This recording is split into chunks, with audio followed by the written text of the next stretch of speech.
Great. So that's all the nice fuzzy stuff. Let's talk about the money. We have, as I said in the initial bit, we have wonderful 3 new funds starting in 2025. So we're now going to have a panel discussion talking about what to expect and how do you get some of that money. So first, can I welcome Davidova on the stage. She's going to be hosting the session. She's done it all. She's been the CEO of the Latvian Startup Association. She's been an investor. She's now an operator at Whimsical. And I'm very glad to say she started her career and learned how not to run a startup at Adurio. So she's going to be moderating the session. And we have Arta from Buildit, a career investor, joining us. So thank you, Arta. Marija Rucevska from Outlast, and also the chair of TechChill. And Arta Abasina, an operator turned investor, talking about some of those lessons. So over to you, Diana, for a wonderful panel discussion. Fantastic. Hello, everyone. This is absolutely surreal. I think this might go down in history as the first panel on the VC investments, where a panel looks like this, gender-wise. So let's give it up. I flagged it as a concern to the organizers that they might need to invite a man, but they refused, so here we are. Fantastic. My name is Diana, and I actually started my career in Adurio, and that's definitely kickstarted all the good things. After that, I actually joined the 4th season of the Investors, and this feels like a full circle to come back here and now speak to the wonderful managers of the season 5 of the investor round. So, yeah, in the next 35-40 minutes, we want to cover who are these people, who are these funds, what do they invest in, and most importantly, we want to understand how can you, founders, get some of that money. So hopefully we'll answer that question, and we'll also leave about 5 minutes at the end of it to get some of your questions answered. So please, if you have any burning questions to the fund managers, save them to the end, and if there will be Latvian silence, I will be very disappointed. So hopefully you'll make us happy. All right, we'll start off with a short round of introductions. As mentioned, let's do a quick round of who you are, both in terms of you yourself and the fund you represent. Let's stick it to around a minute and a half, explaining your fund focus, where you invest, when you anticipate to start, and all the good bits so we have the necessary context as we go. All right, Arta, Beitane, please. Right, thank you. Good not to see you, actually. Cannot see you, but that's fair. Right, so Buildit is one of the funds being there on the 4th round, so we've been there for a while. I joined the fund roughly 2 years ago. We are sticking to the same strategy, pre-seed, seed investments, mostly hardware focused, but we will not miss a good software deal as well. But we feel that our competences lie in the hardware segment. We've been personally excited, all of us, to be there. We're super excited about the founders who build the tangible stuff. Happy to see some of them in the crowd as well. And yeah, this is the strategy we've been sticking to and will be sticking to for the next few years ahead as well. Fantastic. So Arta from a hardware fund that also loves some software deals. Marija. Hi. So yeah, my name is Marija. I'm one of the founding partners at the fresh kid on the block, which is the Outlast fund. And we actually just yesterday came out of stealth. So finally it's revealed. We are already starting to warehouse deals. So the fund is going to be 21 million, focusing on pre-seed and seed cases. Mostly we're going to be operating in software-driven space, so industry agnostic, B2B businesses. But what we love the most is probably fintech, cybersecurity, e-commerce enablers, and sort of that kind of stuff. But literally marketplaces, SaaS, you name it, B2B, industry agnostic. Any B2C? Only B2B? No B2C, and no hardware actually as well. Okay, perfect. So we have B2B focused Outlast fund represented by Marija and Arta. Hi everyone, another Arta on the block. Just to correct Ernest, I was actually part of the previous generation, so I was investor turned operator turned investor. So happy to be back. It's a wonderful community to be part of, and now I'm the CEO of BADideas. Just recently started, and happy to be investing as part of this now syndicate, but turned into fund as well. We're also early stages, investing primarily in pre-seed and seed. As a syndicate, we've been doing 100 to 150,000 rounds, but with this new fund, we'll be able to take it up to 1.5 million. On top of the fund, we also operate the syndicate and have a very strong community of around 250 people. So operators, investors, founders, people who have who actually do hands-on support in our startups. And our next step is going to be becoming a launchpad for the Baltic and CEE startups to get to the US. That's where we want our startups to raise their next Series A. And that's where we see the real global success happening. Fantastic. We have Arta from BADideas.fund, which is a network-enabled, industry-agnostic, as I understand. Yes, we focus on SaaS and marketplace, but we are industry-agnostic and open to lots of various ideas. Great. A lot of bad ideas, I assume. Well, every unicorn was once a bad idea. That's true. Perfect. Great. Great to have this context. I think it's very important, especially as founders, when you approach any of these funds or any other funds, it's instrumental that you know who are the companies that the funds target, because if you miss it by the first research, it just shows off as a bad sign of preparation. So this is the first step of your investor research process, is actually understanding if your company fits into the investment thesis of these wonderful funds and other funds.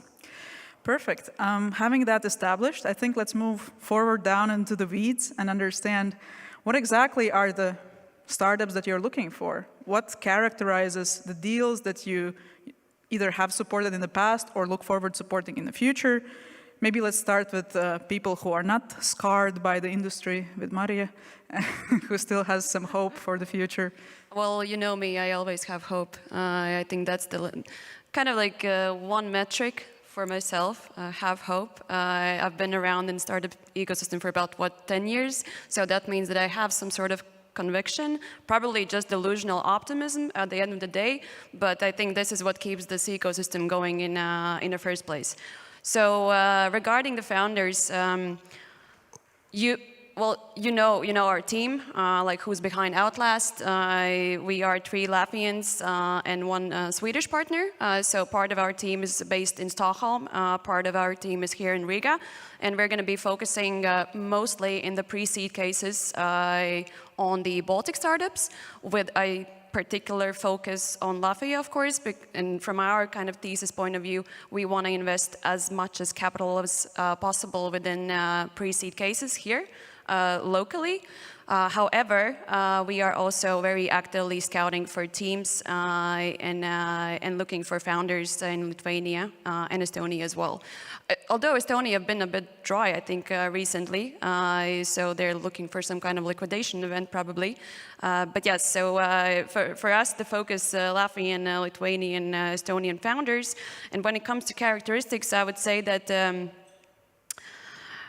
it's all about the founding team. I mean, like at the very early stage, which is probably, you know, in some of the cases, it can also be as early as pre-revenue, with just like a couple of interviews that are done, some sort of traction that indicates that there could be some, you know, significant growth that could be reached with bits of kind of capital influx there.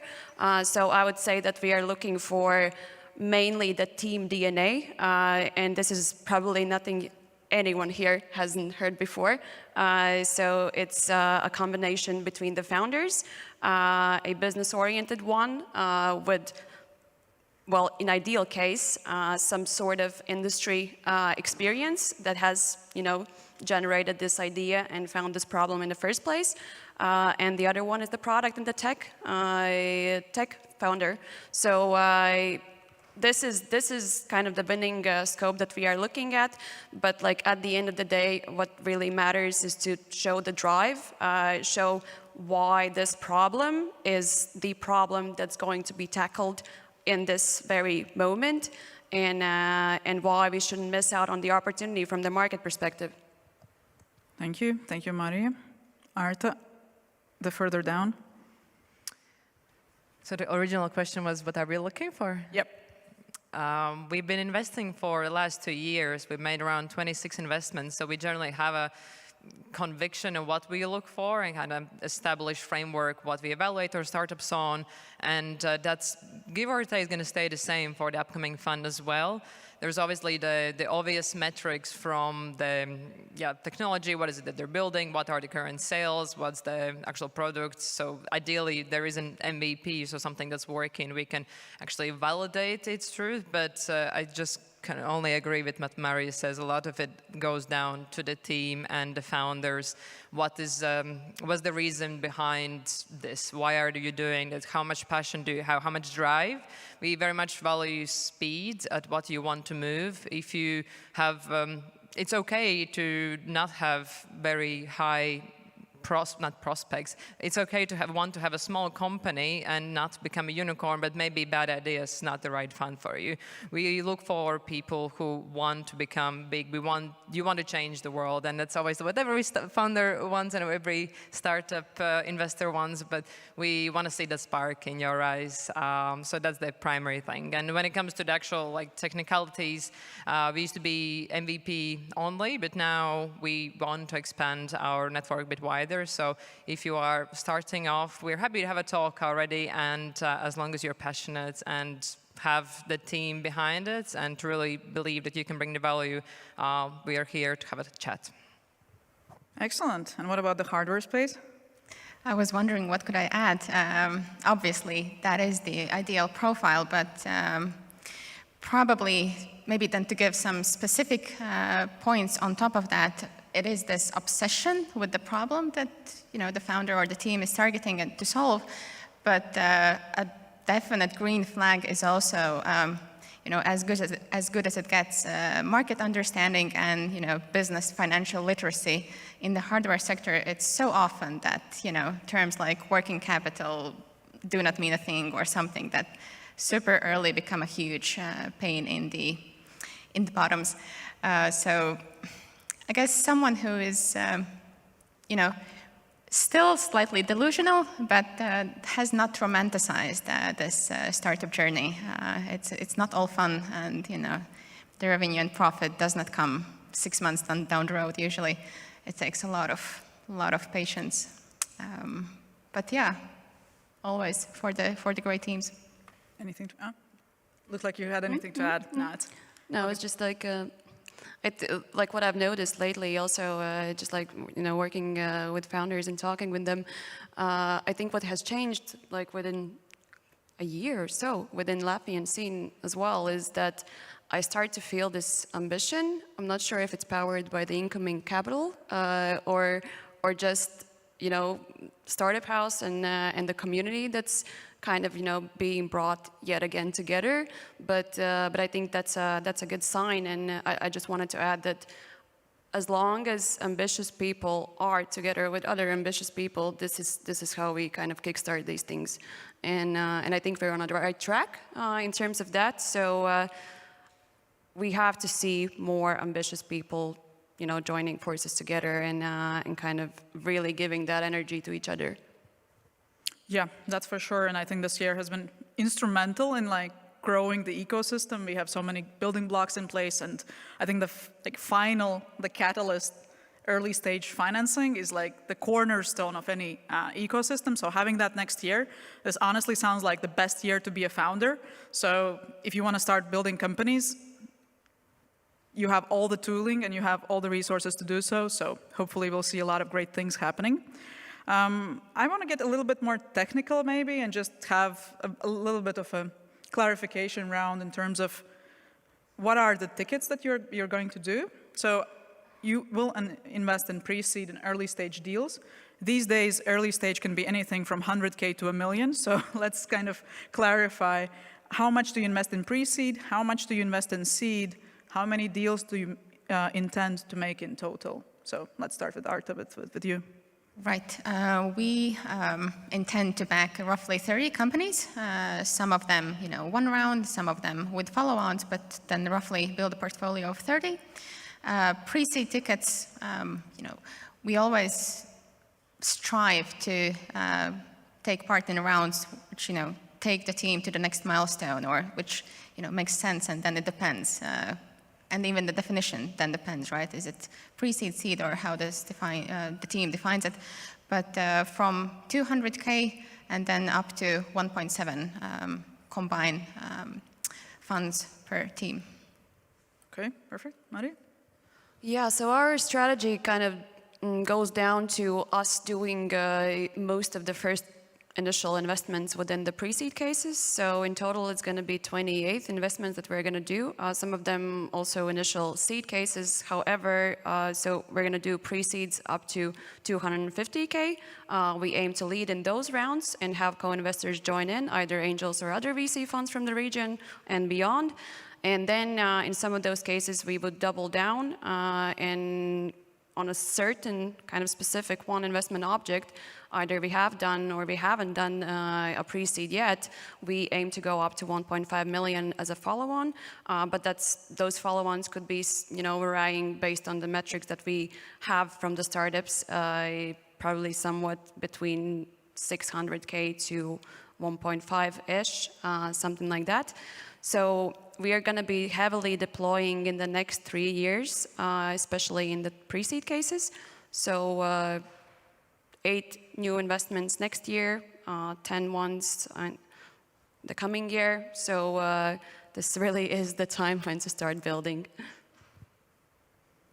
And to finish up, so we're planning to do around 10 pre-seed investments, up to 200,000, and about 20 seed investments. So we're doubling down in seed. But one of the reasons for doing that is that we also have the syndicate that we co-invest in, and we already are starting. We are investing as a syndicate with thoughts of doing follow-ons or seed rounds later on next year when the fund is established. From the fund in those startups. And in terms of follow-ons, we think it's going to be around 5 to 7, just to doubling down on startups we already invested in. Excellent. While you were speaking, I was doing a quick math, and hopefully my calculator is correct. What you all said sounds like an incredible development for Latvian ecosystem, because if my calculations are right, you will be deploying around 350,000 a month collectively. So in pre-seed only. And in seed, in total, that runs around 1 million a month, which sounds, obviously seed timeline is longer, so we can't say it like that. But I just want to illustrate that if you want to build a pre-seed company and you just have an idea, do it. This is the time to go. And now the ladies will come after me and say, this is fake news. As I like to kid that we are going to do, as an Outlast fund, a mindful airdrop of money towards the Latvian companies. That's excellent, excellent. No, that's great news, really. Cool. I have one more technical question, which I think is relevant for the people in this audience and in general. Do you have any specific domicile where the companies need to be registered? Do you all need to have Latvian incorporated companies? This is a trauma from last. Yeah, I'm still scarred by the last fund, so I want to make it clear. We don't have a regulatory requirement for everyone to be registered in Latvia that we used to have previously and that we battle with quite a lot. I don't know, this is public information, so we do have to invest a large chunk of our investment in Latvian companies. On top of that, we're luckily very passionate. We're Latvians and we want to do that, but about 50% of the capital has to be deployed either in Latvian registered or Latvian operating companies. So there has to be some sort of economic activity here as well. Mm-hmm. I assume it's the same for everybody. Economic activity. Define, that's my favorite question, define economic activity whenever speaking with LPs. So, no one really knows. It's to be answered. I have an outsourced intern. Does this count as economic activity? But in all realness, if I have let's say I have a UK or US registered company, I'm a Latvian, would you be able to invest? Commercial benefit to Latvia. Okay. So if yes, then yes. If I create a tons of workplaces in Latvia, then you can invest in. Arta and Buildit would probably like question this, but from Outlast point of view, we're gonna get really creative around this. Okay, I gotcha. I don't want to push you on this. I just think it's important in terms of how people approach you, and so that they can differentiate and know how to get to you. Cool. Let's get even more into the weeds. And I mean, when the folks approached me to moderate this event, I asked who is going to be in the audience. And they said to me that it will be founders, although I recognize a lot of people who are not founders. I hope there are some founders. So let's try to maybe showcase a little bit. Do we want to really see this, Dia? I hope they are not here, actually. They should be building. No. I do hope they're here because they need to get the money. Yeah, let's talk a little bit about secret sauce. I think that's the most common question from investors to startups. What is your secret sauce? Like, how are you different from other funds? And now, these days, money is cheap. It's all about the smart money. So I want to give you a chance to actually showcase how are you different from other funds, not only the funds that are represented on the stage, rather the funds on the global arena, because that's who you eventually are competing with. Let's maybe start with the hardware stuff. Arta. Mm-hmm. I mean, I wish we would be recognized on the global arena. I think we're not there yet. Our first portfolio is now set. We just finished allocating the capital, so we're now just, now we're finally fully focused on producing those exit deals. But I think, teams should speak on behalf of us, how we support them. But on the one hand, we're trying, not to be in the way, let them do their thing. They know what they're building. They know the market they're heading. We're super happy to support, and that's the kind of the role we want to take. And, and practically, we want to sit in that passenger seat as soon as we can, And then on the other level, it's, at kind of the personal level. We as investor and you as the founder, we are partners in the company. So we are also genuinely interested that the company succeeds. And then, that's all the advice we can give, all the network we can provide. And then we're just hoping we're able to be that point of trust that the founder is able to come to us both with the problem or with the, a good success moment. And, and then we're really behind them, but not operational level, of course, but trying to be there for them when they need it and not to cause too much trouble being there. Sounds like good parenting advice. Super similar. Arta, what about bad ideas? You've been around the block, so how do you differentiate? Because you have to compete for deals. I know it firsthand. To start with, we as Bad Ideas, we're founders first. We've all built, scaled, exited companies. We've seen hypergrowth from the inside. So I come from Nordigan. That was my startup adventure. So I also seen a startup exit to go cardless as Startco's supporter. And we've been on your shoes, so we know what startups have gone through and are there to support. I mentioned the 250 founder, operator, and investor community. We believe that's a very crucial weapon for us to help the startups. And together with this community, we have established a way how we invest in startups. We have an investment committee, a group of very highly educated, experienced founders, investors who've also seen many things, and they help us to pick these best startups.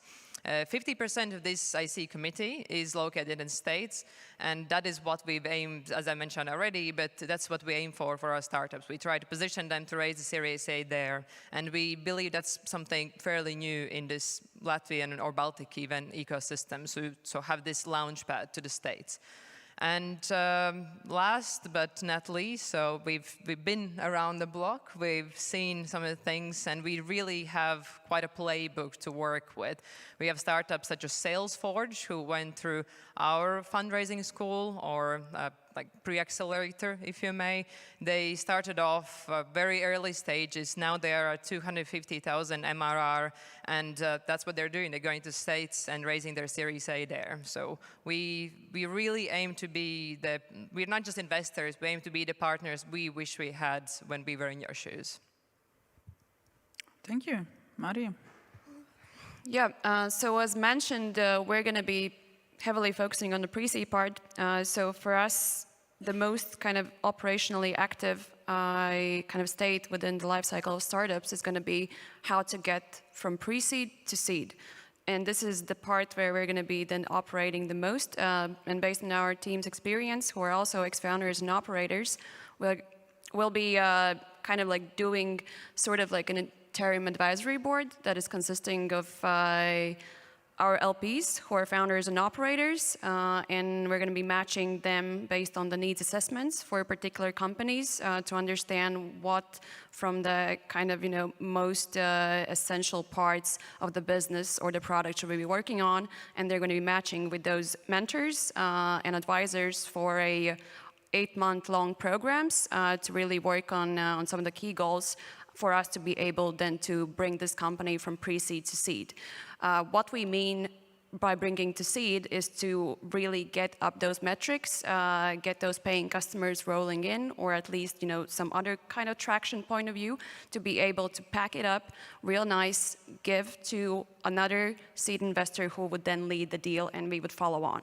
So that's going to be our main focus. So basically, since the investment of 250K, 12 to 18 months to get to seed. Then we double down on you guys, and we also going to be giving access to some of those first customers, as our team has experience in growing the corporate sector. So me, myself, have been working with a lot of Baltic corporates where you guys will be able to, if it's a good match, to get those first customer feedbacks coming in and hopefully also those first pilot customers. As part of our team is based in Nordics, we have also their really good network of fintech sector, retail sector, other industries. So we're going to be focusing on getting you also the first clients so we all can pack you up and go to seed then. Great. I think we kind of get where every fund stands for, and there are some clear differentiating angles in the stages and the fund focuses with the pre-seed versus seed focus, and also helping to launch, which is great because it, again, helps you differentiate and helps you understand which fund is the best for your company. Great. I think we have about like 10 minutes to go into this. And I think one more thing maybe that's not entirely clear is how can I get that investment? So let's talk about your investment process as we kind of close down the panel. Let's see how much time it takes us. I don't mean to go through the elaborate 5-7 steps that you probably wrote in your application for the tender, but just very simply, from the moment that I write to hello@Outlast.fund to hopefully getting... That's actually our email. Ah, perfect. Perfect. Well, that wasn't too hard to guess. So here you go. One more tip from this panel. Always try that. So from that email to the 250K in my bank account, in my business bank account, how long do I have to expect? What are the steps that I have to take? Maybe let's start with you, Marija, and then we'll go from there. That's a very good question, Diane. And I think that all of us have the same answer. This kind of goes down to our anchor LP in a way. But I mean, let's say in an ideal world, so I am a Latvian founder, B2B, I fit all your criteria perfectly. Let's say in that like scenario. Of course, there are edge cases and things take time, but let's assume we live in a world where problems are not our problems. Yeah, so how we like to do it is, so since the very first interaction with the founder, either me or some other partners are taking the lead. So we are head first. No analysts, no associates are being involved in this process. So first meeting, okay, we like it. It kind of fits our criteria. The next steps are usually that we ask for some additional questions, information regarding the kind of the round size that they are following for. What is the financial model? Where do you want to get? How long is this money for? And what kind of cash positions will be there. And then at the same time, we are going out in the market, doing a founder due diligence. So if we don't know you and you're basically, it has been our first meeting, we do both founder due diligence and also market due diligence. So we either speak to your super early pipeline customers, or we speak to someone whom we know from the space to kind of validate the proposal, validate the problem and the solution that you are bringing into the world, and the founder part. So if that all clicks through and we have the conviction to move forward, then you guys meet the rest of the partners with whom you do Q&A, similarly how we've gone through with this in the first place. And if that checks out, we usually are able to basically come to a decision, either we are moving forward with the term sheet or not. And that should take from 3 to 4 weeks, I would say. Okay, thank you. Arta? I'll explain our current process, but we do envision it will stay quite similar when we actually officially launch and establish the fund. We have an application on our website. It's based on type form. You fill it in, and then we aim to reply within 24 hours. We can reply so quickly because we use AI, the word that everyone's loving at the moment and probably in the near future. But yeah, we just sparse basic data that we need to establish whether you fit our investment criteria. Then Martin, our investment manager, will have a deeper look and have a look whether to move the team to investment committee. And investment committee is going to be internal circle, so it's not yet meeting the team. It's just having a look at your pitch deck, metrics, what are you working on, and whether we want to move forward into the deeper due diligence or enhanced due diligence. That's when we are at that stage, we already are having interviews and having meetings between partners and the startups. And we also go through the process fairly similarly. Currently it's around 2 to 3 weeks, but as you mentioned, it can depend on the startup, how quickly we get the data. But yeah, under a month, you'll definitely get information whether you're investing. So for us, it's not a hello email just yet, but type form on our website. Okay, so for the B2B fund, so for the software-focused funds, we can see that it's about 1 to 2 months probably from the initial outreach to getting the money.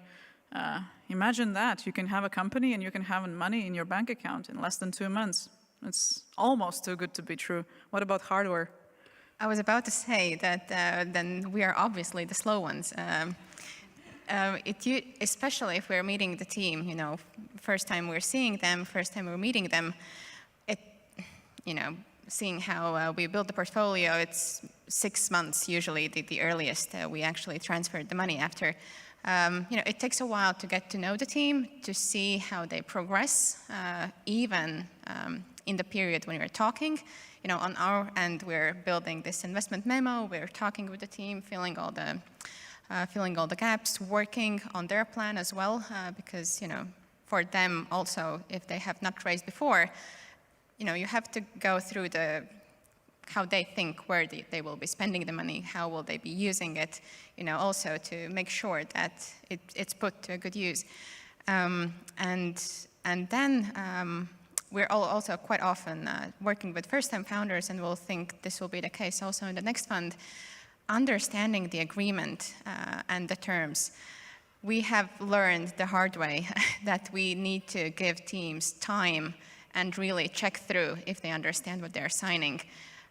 So often they're so excited, they're about to get into money, and they haven't checked, or maybe they browsed through, but they do not really understand in essence the liabilities that they're taking. And knowing who our main LP is, it's no joke. It's a liability for quite a while, and you have to be super prudent and careful. And that is something we also allocate a lot of time to, so that the journey ends on a good note, whatever the exit is. Yeah, that's a good point. And if you do receive no from any of us, it's not no for forever, right? And that should, you should be keeping that in mind, because if we at the very early stage, which is the pre-seed case, say no, that means that and we have gone through, a couple of interviews with you guys. We're going to be sticking around, and we're going to, help you to make sure that you then secure this pre-seed in, in like 3 months from that point. So it's always and also about, going back to kind of, figuring out the thesis, working just a bit more harder to make sure that, this solid case is built to secure the funding. Yeah, thank you for that remark. I think going back to what you said, Arta, I think it's a good thing we have the ChatGPT now, that we can build up like a model of... Can you explain to me what exactly am I signing? Am I giving away my freedom and my apartment for getting this deal? So yeah, leverage those tools as they can help you as a first-time founder as well. Excellent. We're very good on time, very efficient. Expect nothing less from a panel like this. What about the audience? I don't see anybody outside of the first row, so Aya, you're in a very good spot. Please. And I do have a question, obviously, as investor in consumer space. So what are the factors, if any, that can make you deviate from your thesis and make you to consider the investment in consumer application or B2C model? FOMO case. So fear of missing out as subtitles. I think that's really, well, fear of missing out is always a driving factor. But I think that in our case, probably even the FOMO part wouldn't cut the chase here. We are not looking into B2C case because it's not interesting for us. We just don't understand it. And none of our partners have either built companies or worked for in one of those. And that's why we're just not looking into that.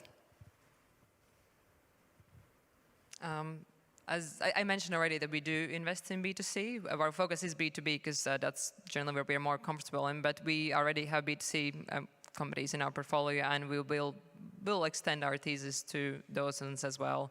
And just to second what I already mentioned before, so it's generally the team, the market, what's the potential there, how are you getting through to your B2C customers, what's the throughput rate, all the usual metrics, but comes down to the team and how passionate you are about your cause and how realistic your expectations are. I mean, we've seen teams gravitating from B2B to B2C and back, and trying to figure out what works for them and what not. And we've never stated that we're that categorical, but I think that might apply to all of us. We're in the deal-making business and exit business, so if there is a good deal coming, we can take the follow or co-investor role, not the lead investor role. I think we might not pass, but it's really all on the terms.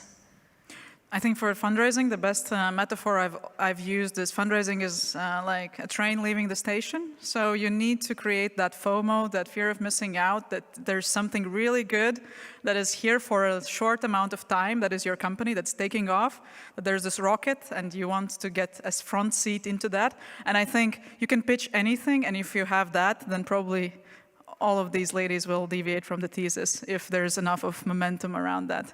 I think it essentially boils down to having a really good story.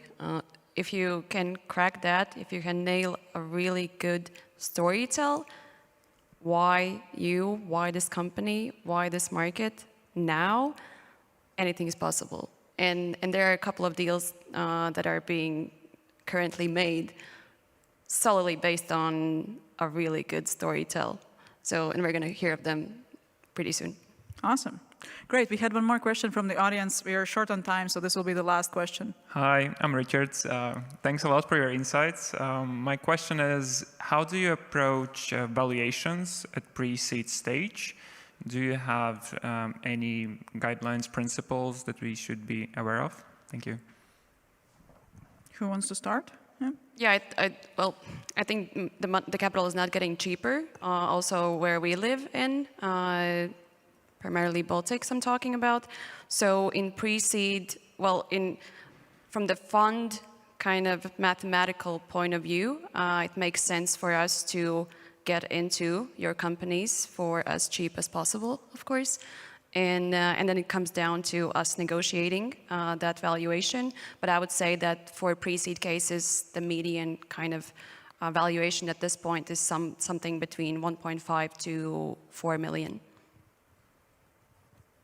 Any strong objections to 1.5 to 4 million? Any bidders?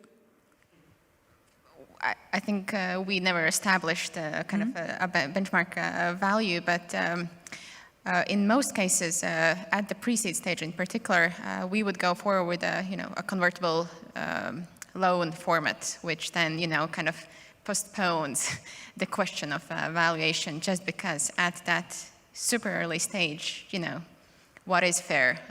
There's a company's feeling about the future value and our feeling.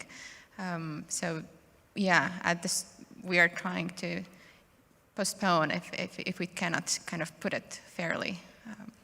And that's, I think, very common approach to use a convertible note, just to not think about it right now. It's a great procrastination mechanism. Yeah, often also investing as convertible notes. But we often go into rounds with other investors. We're co-investing in most cases. So there's often this question is either answered or at least on the negotiation table. We don't want to haggle with startups and postpone making decisions just to agree on a certain number. Our evaluations have differed a lot. We've seen slightly, I suppose, because we're going in a bit later, but between 3 to 10 has been last investments we've done. So it very much depends on the startup. It's such a case-by-case look at each of the ideas and where they are at the moment. Okay, thank you. Well, this has been fun. 40 minutes of fundraising talks. We've gone broad, we've gone deep. So hopefully you get a little bit of an understanding of what these funds entail. As we have established, we have hello at Outlast Fund. We have a Typeform form on BADideas.fund. We also have a Typeform. Okay. And Arta, what's the best way to reach Buildit? I mean, we prefer personal outreach. So Arta at Buildit, Matejs at Buildit, Zigmars at Buildit. Check the website. Okay, and check the websites. Well, I think this equips you with what you need to know. Hopefully we'll get to very exciting deal announcements starting from January next year and exits in 2026, 7, 8, hopefully. Well, good luck to you all, 10x returns at least, and yeah, good luck to the founders. This will be a very exciting time ahead of us. Thank you. Thank you.